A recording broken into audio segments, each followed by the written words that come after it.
नमस्ते बच्चों। एयरमैन के बारे में तो हमें बहुत सारी जानकारी मिल गई है, ठीक है ना। वायु के इस सुरक्षा कवच या आवरण जो धरती को चारों ओर से घेरे रहता है उसे एटमॉस्फेयर कहते हैं।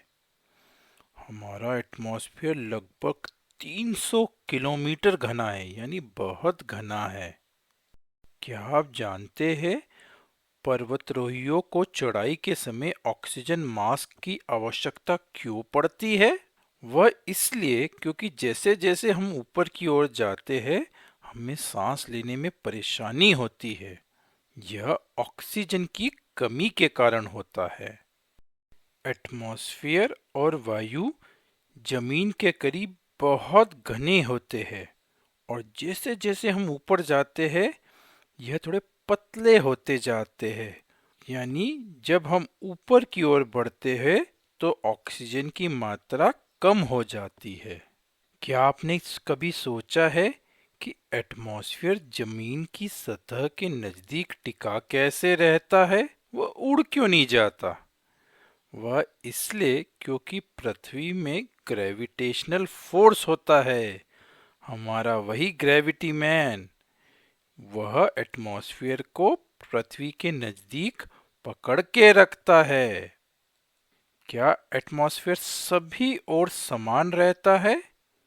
नहीं, हम इसको इसके गुणों के आधार पर अलग अलग लेयर यानी सतह पर विभाजित कर सकते हैं। एटमॉस्फेयर की पहली परत गैसेस से मिलकर बनी होती है जिससे हम रोजाना सांस लेते हैं। इस परत या लेयर को ट्रोपोस्फियर कहते हैं।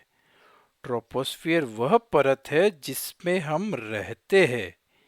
यही वह परत है जो अधिकांश मौसम भी प्रदान करती है। एटमॉस्फेयर की अगली परत स्ट्रेटोस्फियर होती है। यही वह परत है जहां अधिकांश जेट प्लेन्स उड़ान भरते हैं।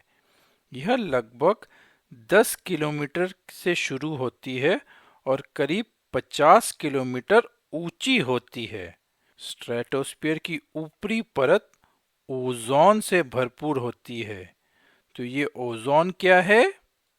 ओजोन ऑक्सीजन का ही एक रूप है।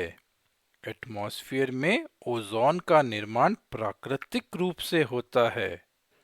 ओजोन लेयर हमारे लिए अत्यधिक महत्वपूर्ण होती है क्योंकि ये सूर्य से निकलने वाली ज्यादातर अल्ट्रावायलेट रेस यानी यूवी रेस को पृथ्वी तक आने से रोक देती है। ये यूवी रेस हमारी त्वचा को सांवला कर देती है। बहुत ज़्यादा यूवी रेस से स्किन का कैंसर भी हो सकता है और ये पौधों और जीवों को नुकसान भी पहुंचा सकती है। ओजोन लेयर के सुरक्षा कवच के बिना पृथ्वी पर जीना बिल्कुल संभव नहीं है। स्ट्रेटोस्फियर के ऊपर दूसरी और परतें जैसे मियोस्फियर, उसके बाद थर्मोस्फियर और अंत में एक्सोस्फियर होती है।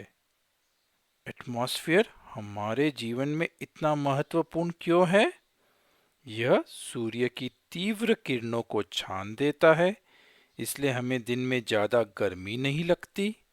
अन्यथा हमारी पृथ्वी आग का गरम गरम गोला बन जाती। रात को एटमॉस्फेयर गर्मी को बाहर जाने से रोक लेता है, इसके कारण हमें ठंड कम लगती है।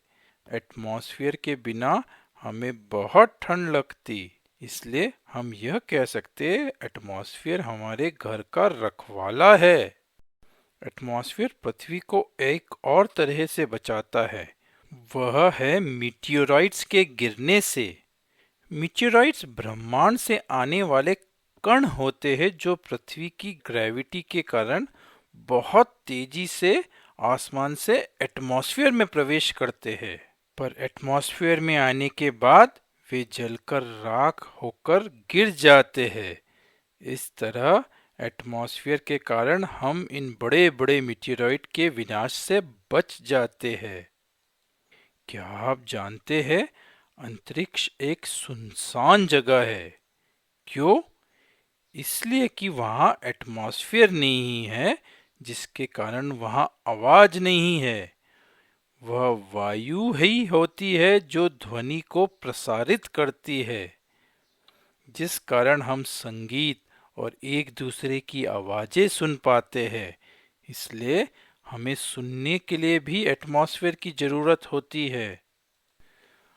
अब हम जान ही गए हैं कि वायु सभी जीवित वस्तुओं के लिए कितनी आवश्यक है और वायु को स्वच्छ होना चाहिए। परंतु आजकल यह धूल, धुएं और हानिकारक रसायन जो शहर में होते हैं, उसके कारण हवा हानिकारक और जहरीली गैसों से भरती जा रही है। औद्योगिक क्षेत्रों के आसपास की हवा में अत्यधिक धूल और धुआं होता है।